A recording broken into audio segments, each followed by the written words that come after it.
Mon ventre, il prend le soleil pour la première fois de sa vie. Je me sens bien, belle, heureuse, épanouie. Ces personnes, il y a à peine 3 ans, étaient obèses morbides.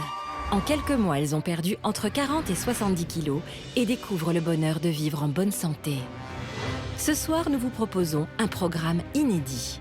Pour la première fois à la télévision, nous avons suivi pendant plusieurs années le parcours de 9 femmes et un homme dans leur combat contre l'obésité.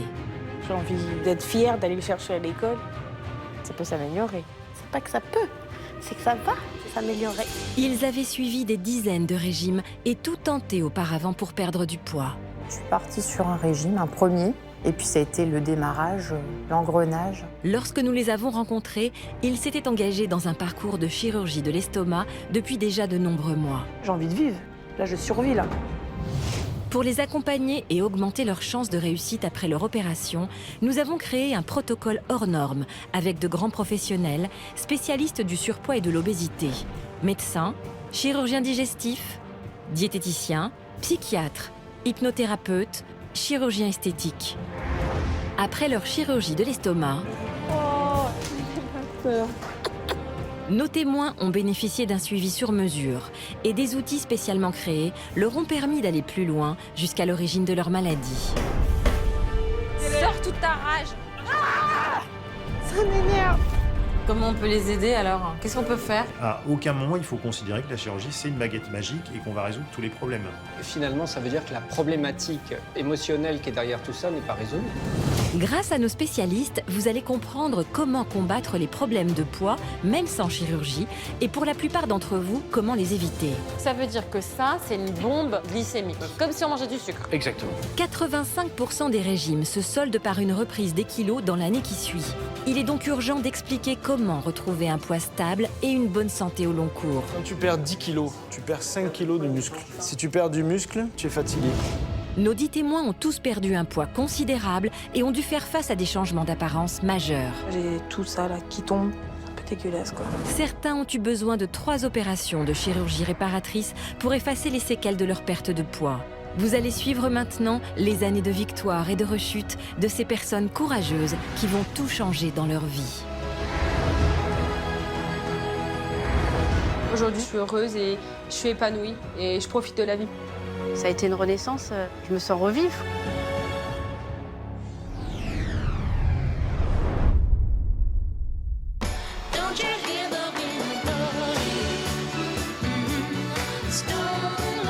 Ce soir, vous allez découvrir le parcours d'Emeline et Pierre-Yves. En surpoids et obèses depuis leur enfance, aujourd'hui à moins de 30 ans, ils doivent déjà engager le combat de toute une vie. Nous commençons par Emeline. Elle pèse 118 kilos pour 1,54 m.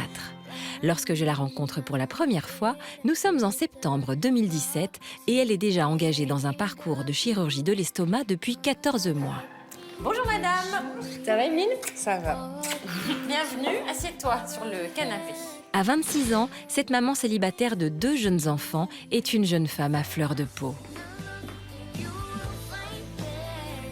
T'es émotive? Ouais, beaucoup, ouais. Tu pleures souvent? Je suis vite submergée, quand même, quoi. Par tes émotions? Ouais. Depuis quand? Oh, depuis toujours. Toute petite? Ah oui. Les problèmes alimentaires d'Emeline ont commencé très tôt à la séparation de ses parents. Donc tes parents ils sont divorcés, t'avais quel âge? 8 ans. J'étais au lit et j'ai entendu crier en bas. Et Emeline, viens, prends tes affaires, on s'en va. Ah bah oui, c'est radical. Oui. Puis après, donc il y a eu une histoire aussi avec ma maman. Je suis partie de chez ma maman pour aller vivre chez mon papa. Et pourquoi? Parce que le compagnon de l'époque de ma maman lui a demandé de choisir entre lui et moi. Et elle l'a choisi, lui. T'étais là? Non, je suis rentrée du collège, j'avais mes affaires devant la porte. Et viens, je t'emmène chez ton père.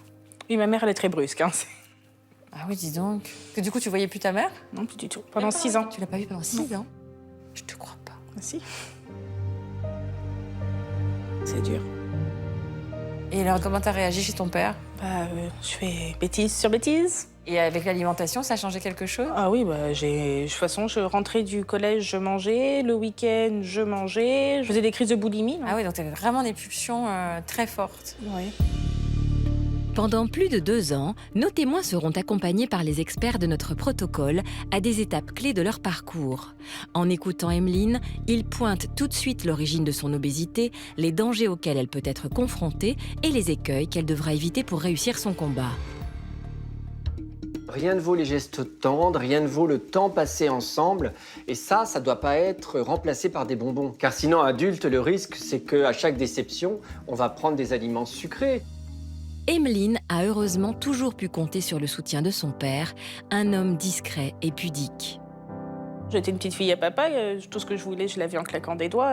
Ah, t'étais surgâtée? Oui. Enfin, je suis sa fille unique, donc c'est mon papa, quoi. Tu l'adores? C'est le meilleur. Oh, il dit qu'il t'aime et tout. Ah non, Ça, c'est dur, ça. j'ai l'habitude maintenant. Bah, il faudrait qu'on essaie de lui faire dire ça. Franchement, je sais pas si je tomberai pas dans les pommes s'il me dit je t'aime, parce que quand même, en 26 ans, je l'ai jamais entendu, donc... Ça te ferait du bien? Oui, je pense, oui. Aujourd'hui, Emeline n'a plus confiance en elle ni en les hommes, car sa vie sentimentale, ponctuée d'autres abandons, l'a fait plonger peu à peu dans l'obésité morbide. Le père de ton premier, t'avais quel âge? 21 ans. Oula, on arrive à un sujet... je sens la voix qui se casse. Non, je vais pas lui faire ce plaisir-là, donc je vais pas pleurer. Mais arrête, c'est pas faire plaisir à quelqu'un. Hein. C'est qu'à force de garder, tu exploses, tu vois. Tu te fais du mal à toi.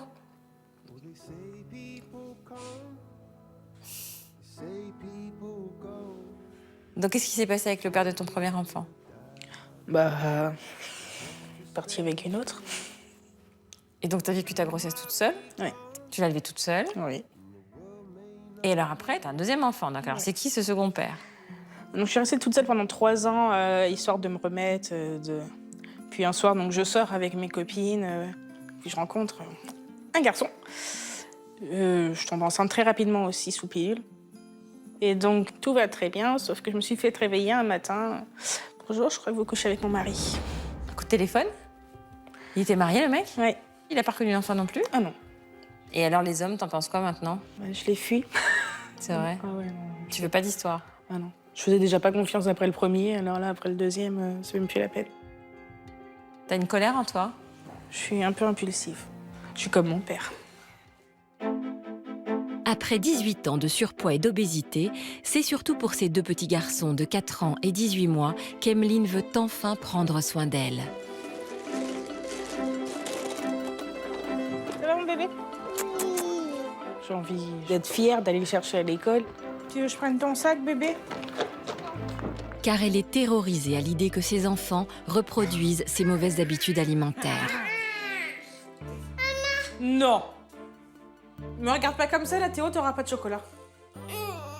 J'ai pas envie qu'ils deviennent obèses, j'ai pas envie qu'ils vivent ce que j'ai vécu, qu'ils aient les mêmes réflexions, les mêmes moqueries, qu'ils soient aussi mal que j'ai été étant enfant. Donc je pense que quand on a vécu ça, on n'a pas envie que nos enfants vivent la même chose. Qu'est-ce qui est devenu insupportable aujourd'hui dans ton obésité? Courir, marcher des longues distances, avoir mal aux genoux, mal au dos, me baisser. Comment tu fais pour te couper les ongles des pieds? Je me suis mis du vernis hier, c'était horrible. En plus, avec la poitrine, c'est dur. Tu fais du combien de tours de poitrine? Je fais un soutien-gorge, je fais du 110 H. Ah ouais. Pour s'habiller, c'est horrible. C'est lourd. Hein. Ouais. Emeline a tenté tous les régimes et a essayé sans succès de contrôler son alimentation. Depuis 14 mois, elle est mise à l'épreuve car l'intervention qu'elle souhaite doit réduire une grande partie de son estomac et elle doit prouver que ses crises de boulimie sont derrière elle. On ne peut pas opérer quelqu'un qui est boulimique, puisque si on fait une intervention de restriction de l'estomac et que le patient a une compulsion et qu'il ne peut pas s'empêcher de manger, il peut faire exploser le système d'agrafage. Donc il y a une contre-indication sur la vraie boulimie par rapport à la chirurgie de l'obésité, bien sûr. J'ai hâte maintenant de maigrir, Qu'est-ce que ça va t'apporter, à ton avis, cette opération? Déjà, je vais pouvoir m'assumer. Je vais pouvoir faire plus de choses avec mes enfants. Aller à la plage, qu'aller à la plage, quoi. Ça serait vraiment... Une victoire? Ouais, une victoire. Allez, viens. Dans quelques semaines, si elle arrive à perdre quelques kilos, Emeline saura si elle est opérable. On les met à l'épreuve. Voilà, pour voir si effectivement il y a le suivi des consignes. Tu testes la motivation.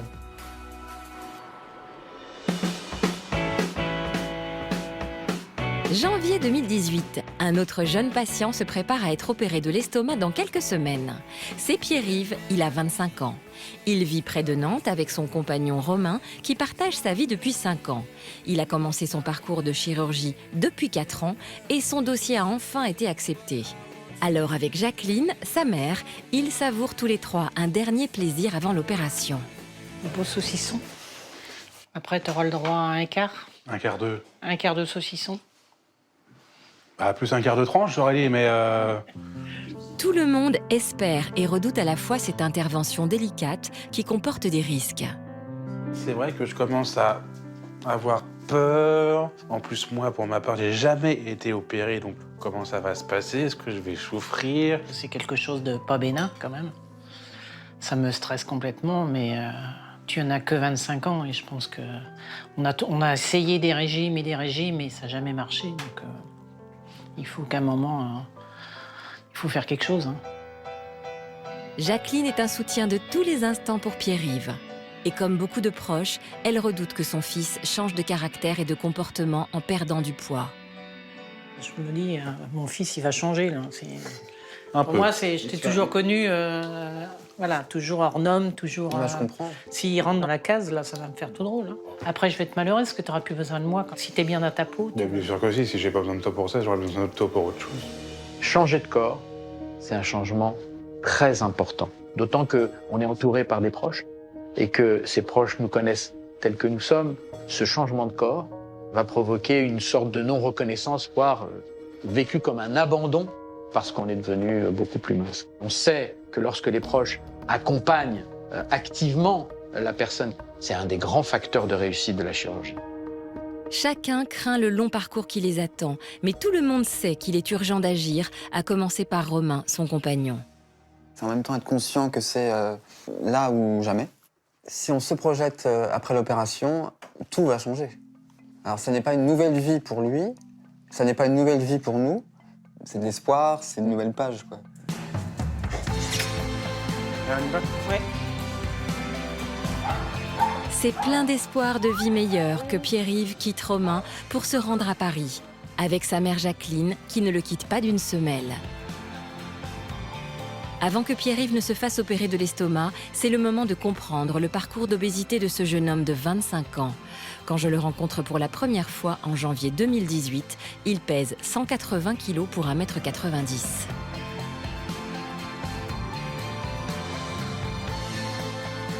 Bonjour Pierre-Yves. Bonjour. Bienvenue. Merci. Entre. Pierre-Yves est un garçon timide et joyeux qui a dû composer avec un physique hors norme depuis sa plus tendre enfance. Tu mesures combien? Là, je mesure 1,90 m. Ah oui, t'es grand. Ma courbe a été toujours au-dessus des normes, que ce soit en taille ou en largeur. Et tu as pesé donc jusqu'à 190 kg ou encore plus? Encore plus, je suis monté à 197. L'obésité de Pierre-Yves a provoqué ce qu'on appelle de la dyspnée, un essoufflement chronique qui est un premier signal d'alerte concernant son état de santé. J'habite au 3e étage, donc sans ascenseur. Là, je prends 2 minutes chez moi derrière la porte pour souffler un peu. Pour récupérer le rythme Ouais. cardiaque normal? Ah ouais, c'est pas rien. Hein. T'as que 25 ans. Hein. Oui, bah c'est bien pour ça qu'il est temps. Il y a quand même une réalité, c'est que quand on est obèse, on peut faire quelque chose pour ne pas se retrouver dans 10 ans, 15 ans avec des vrais problèmes, mal au dos, mal aux genoux, essoufflé, apnée du sommeil, cardiovasculaire, enfin... Très bien, on est beau, on est moins beau. La réalité, c'est d'abord, c'est un problème de santé. Obésité morbide, quand tu as 20 ans, tu perds 13 ans de durée de vie. Obésité morbide. Qu'est-ce que t'arrives pas à faire à cause de ton poids? Moi, je dirais vivre épanoui. Ah ouais. Je ne m'aime pas aujourd'hui. Même il y a quelques années, même à 150 kilos, je ne m'aimais pas beaucoup. De toute façon, changer, je n'attends que ça.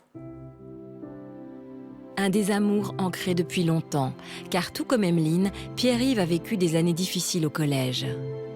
Et quel souvenir t'as de ton adolescence Bah, pour la meilleure au monde. Hein. Enfin, ouais, la discrimination de l'obésité, tout ça, mise à l'écart, c'était dur. Pierre-Yves a hâte de sortir de l'obésité, mais ses mauvaises habitudes alimentaires vont être difficiles à corriger. Il mange en grande quantité, surtout du salé et du gras, et ce depuis qu'il est tout petit. Moi, j'ai tendance à dire, quand on voit les pubs à la télé, ne pas manger trop gras, trop salé, trop sucré, je fais tout l'inverse. Quand j'étais enfant, ma mère disait que je me levais la nuit manger des saucisses froides. Tout ce qui est gourmand, moi, ça passe. Hein. Ah ouais. Oui, je suis un gros mangeur. J'ai des bonnes assiettes, quoi. Tu fais comme ça, c'est pas des comme ça.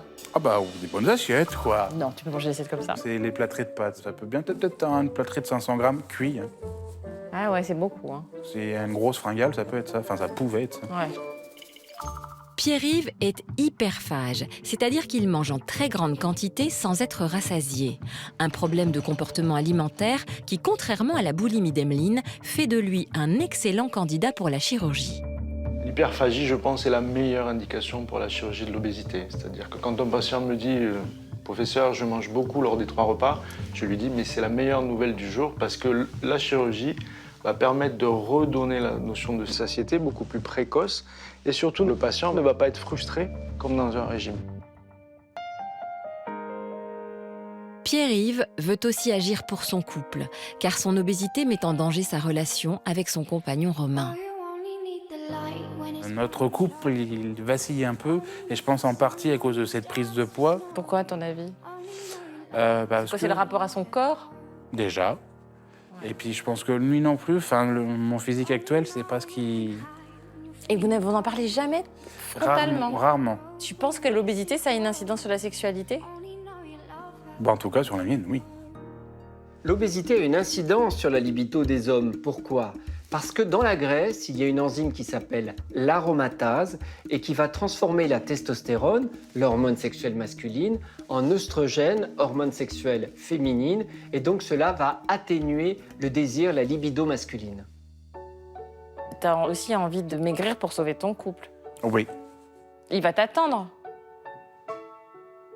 Il me l'a fait comprendre. Oh. Vous êtes plein de pudeur tous les deux. Oui. Alors la photo que tu nous ramènes quand même pour Romain et toi. Il fallait emmener une photo avec lui, puis c'est de cet été, comme c'est sympathique. Allez, viens, on y va. L'opération chirurgicale qu'espèrent Pierre-Yves et Emeline est censée leur faire perdre des dizaines de kilos en quelques mois seulement. Une modification radicale de leur silhouette qui va avoir des conséquences bouleversantes. Il va falloir se réhabituer à ce nouveau corps et surtout apprendre à accepter la nouvelle personne qu'on est devenue. Il va falloir aussi apprendre à se déplacer, il va falloir changer les vêtements. Enfin bref, c'est toute la vie qui change. Pour les préparer à cette nouvelle apparence, les patients vont rencontrer notre spécialiste en images. Christina, moi je pense que ça serait important de montrer à cette femme, à cet homme, ce qu'il y a de joli en eux. C'est ce que je veux faire. Ah. J'organise donc un premier rendez-vous pour Emeline avec Christina Cordula. Elle la verra à 2 reprises pendant ces 2 années.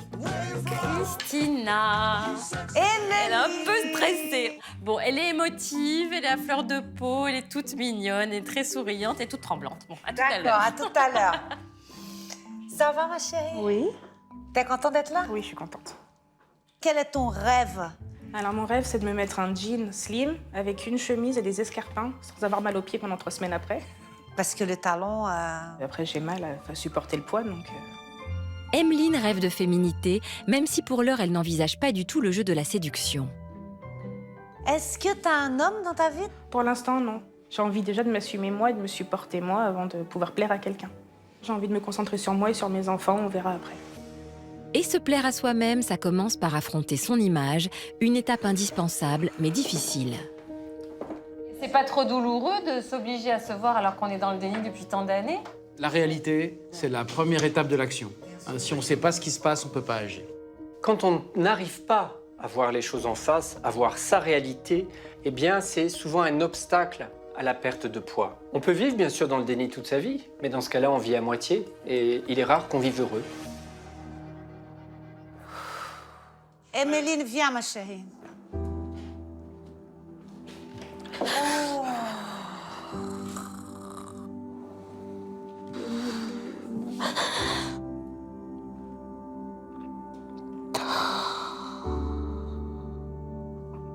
Oh, ma chérie. Tu sais, tout ça, c'est pour toi que tu fais. C'est horrible. Le ventre, c'est horrible, les seins, c'est horrible, les cuisses, c'est horrible, c'est tout horrible. Est-ce qu'il y a quelque chose qui t'aime chez toi, moi? Même pas ton visage? Même pas tes yeux? Ça serait peut-être vu que c'est le seul truc que j'ai de mon père, ouais, ça serait peut-être ça, mais... Mais tu sais que tout ça va changer. Oui, vivement. Je vais pas te garder ici, va te changer, après tu reviens. Ah là là, elle part en courant en plus. Aïe, aïe, aïe. Qu'est-ce que c'était Emeline. Elle est tellement mignonne. Emeline, ma chérie. Oui. Tu sais ce que c'est ça? Cet objet-là, c'est un symbole de ta renaissance qui va commencer maintenant. Et donc, je vais prendre le tour de ta taille et à chaque rendez-vous important avec Christina, avec moi, on va faire des trous et on va mettre la date. Tu vas pouvoir plus tard garder cette ceinture et te souvenir de toutes ces étapes-là. Parce que le tour de taille, c'est très important pour la santé. C'est même plus important que perdre du poids. Parce que autour de la taille, vous avez des cellules qui sont les adipocytes. C'est des cellules spécialisées dans le stockage des graisses. Et quand ces cellules sont un peu trop gorgées de gras, elles émettent des protéines, des hormones inflammatoires qui vont aller enflammer le cerveau, enflammer votre flore bactérienne et enflammer aussi votre foie, ce qui est très grave. Hop. Et puis pour toi, je sais que comme tu détestes ton Karine, ventre... je te regarde là dans le miroir, Ouais. là. Quoi? Ta robe, c'est une serpillière, hein. Ah oui, tout froissé. Même des fois, c'est froissé, c'est une Mais catastrophe. c'est le tissu, qu'est-ce que... Ben oui. Elle est morte de rire. On s'est fait remettre dans le droit fil, toi et moi. Ouais. Alors, Emeline, attention. Là, ça va, tu te sens bien? Oui.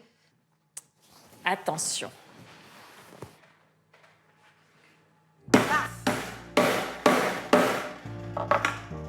Et voilà. Le premier trou. Comment tu te sens? Ça va. Je pense qu'elle va bien dormir ce soir. Je pense qu'elle est vidée. Ouais. Allez, viens. Allez, Merci, au revoir les filles. Merci. 3 mois plus tard, nous sommes en décembre 2017, près d'Angoulême. Bonne nouvelle, la jeune femme a convaincu l'équipe médicale qu'elle avait mis fin à ses crises de boulimie. Elle va pouvoir se faire opérer. L'intervention est programmée dans quelques jours, juste le temps pour Emeline de préparer à l'avance les repas mixés qui constitueront son alimentation après la chirurgie. Après l'opération, du coup, les patients devront manger pendant 2 semaines mixées et pendant 2 autres semaines moulinées, hachées. Et ça, c'est un livret de recettes qui peut les aider pendant le premier mois post-opératoire à varier un petit peu leur alimentation. Ah ouais, tout mixé.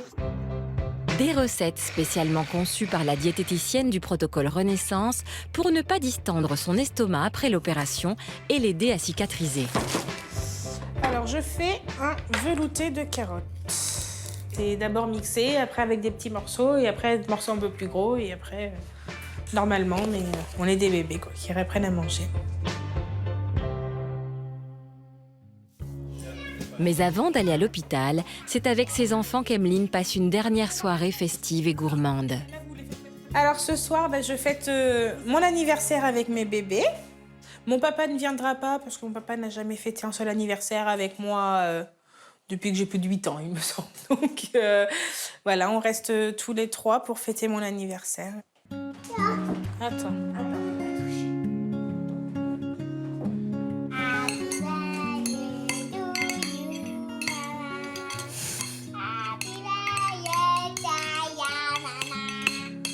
Allez, on souffle tous les 3. 1, 2, 3. Ouais! Quitter ses 2 petits garçons pour aller se faire opérer toute seule ne la réjouit pas, car l'intervention n'est pas sans risque.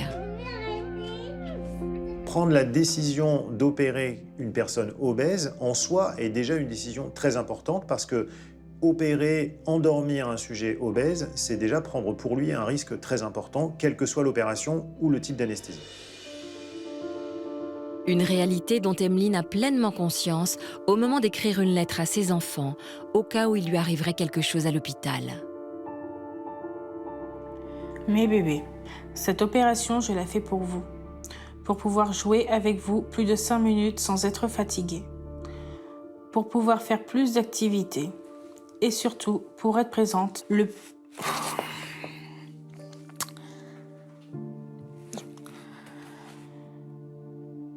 N'oubliez pas que je vous aime pour la vie et jusqu'aux étoiles. Maman. Il me faut vraiment cette opération pour repartir à zéro.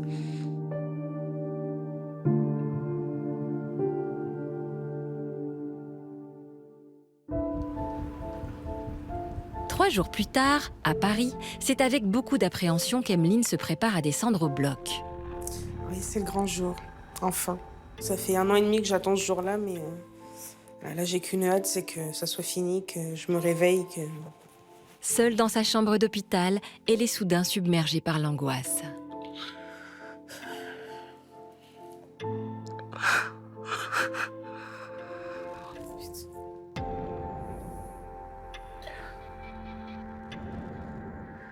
Emeline va maintenant subir une chirurgie qui transformera à jamais son corps, mais bouleversera aussi profondément toute sa vie.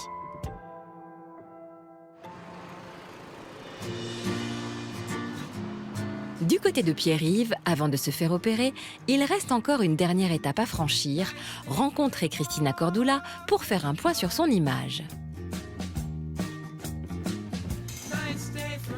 Christina, je te présente Pierre-Yves. Bonjour Pierre-Yves. C'est le seul garçon de l'émission. Hein. Ben, ça fait plaisir. Tu vas bien? Ça va très bien. Je vous laisse à tout à l'heure. Quelle est la taille de vêtements que tu fais? Au niveau des jeans, c'est du 72 et au niveau des polos, c'est du 5XL. D'accord. Et comment tu fais pour acheter des vêtements? Tu achètes où? Sur Internet.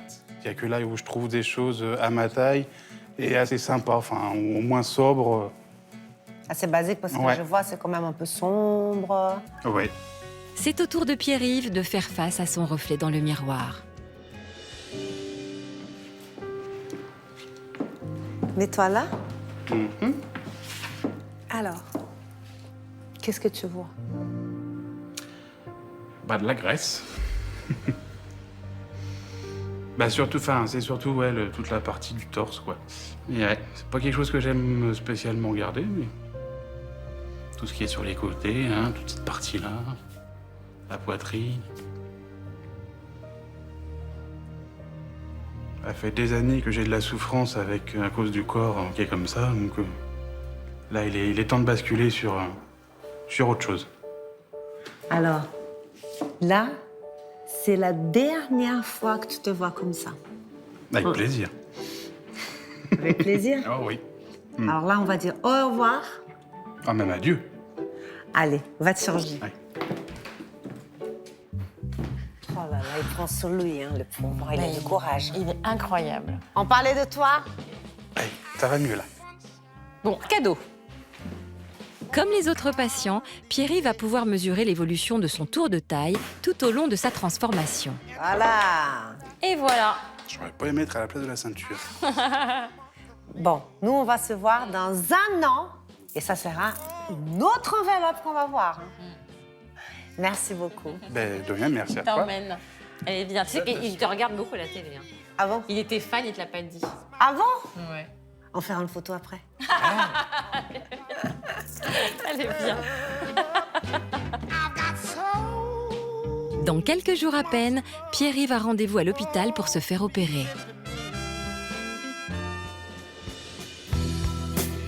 Emeline, elle, est déjà aux portes du bloc opératoire.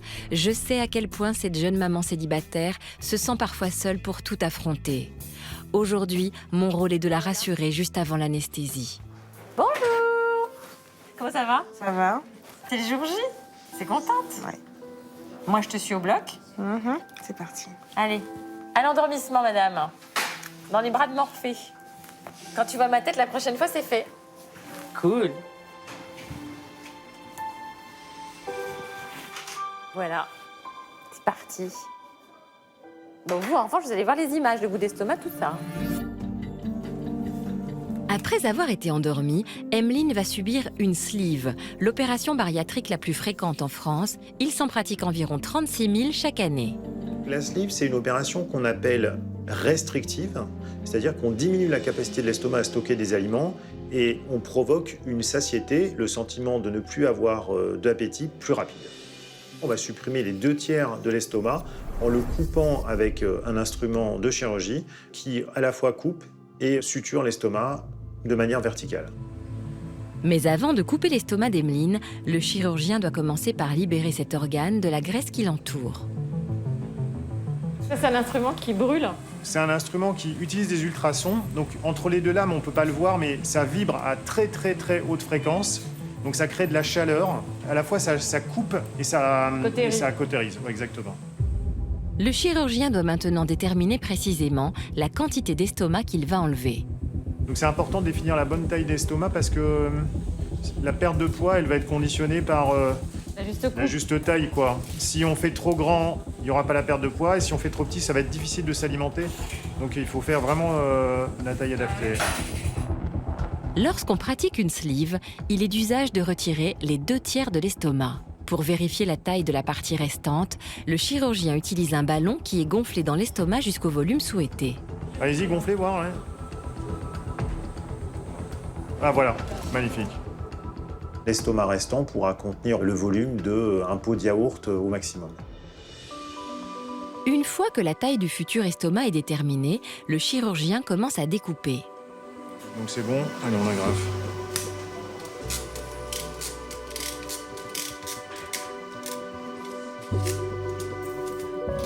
L'opération a duré 90 minutes et s'est déroulée sans aucun problème.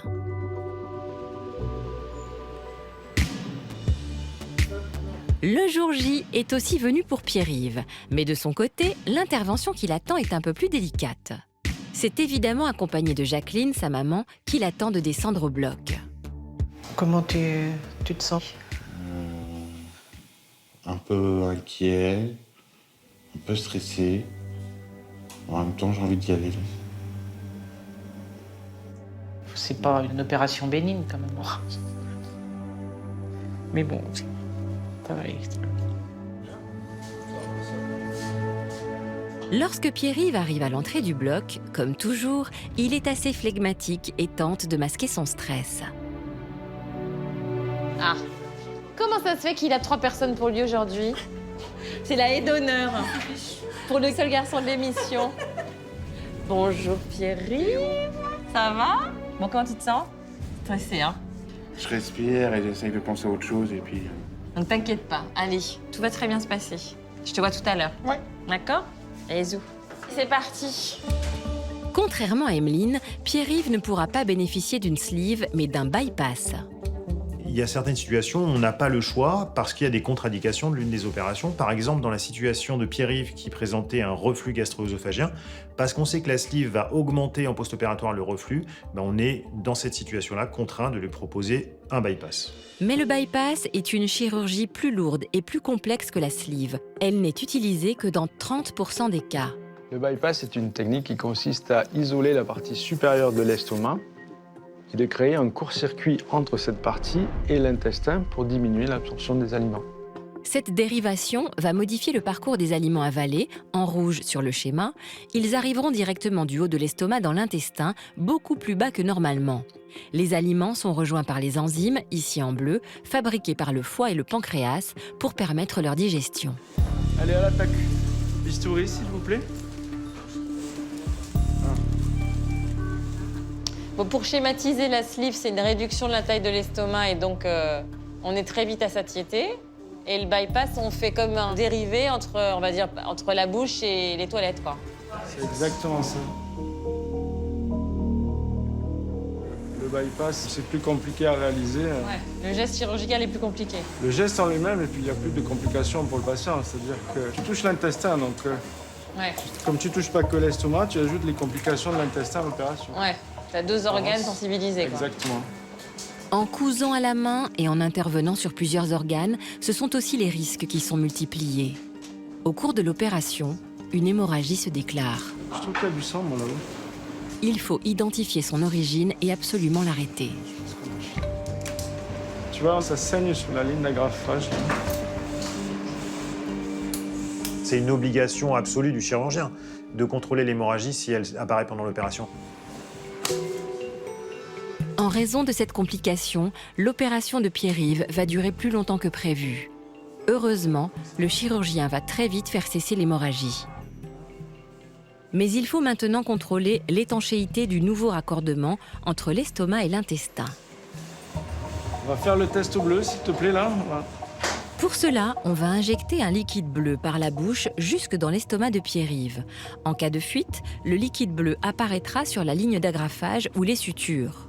Par chance pour Pierre-Yves, la compresse ne se colore pas en bleu, tout va bien et l'intervention peut prendre fin. Je peux aller rassurer Jacqueline, sa mère, qui va devoir attendre le lendemain pour revoir son fils chéri. Bonjour Jacqueline. Tout va bien.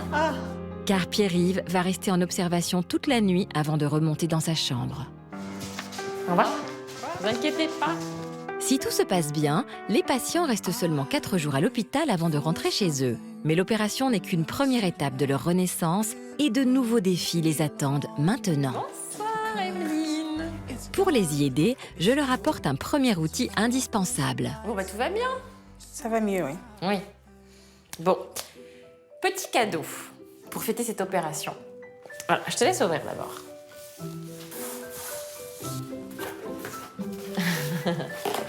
Est-ce que tu te pesais avant, ces dernières années? J'en avais pas chez moi. Non?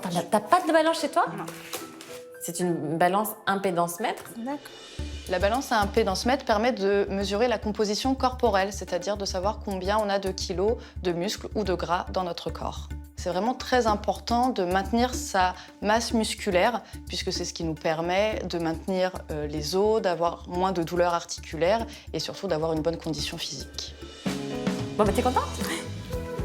Emeline et Pierre-Yves ne le savent pas encore, mais à partir de maintenant, ils ont entre 18 mois et 2 ans maximum pour accomplir leur transformation.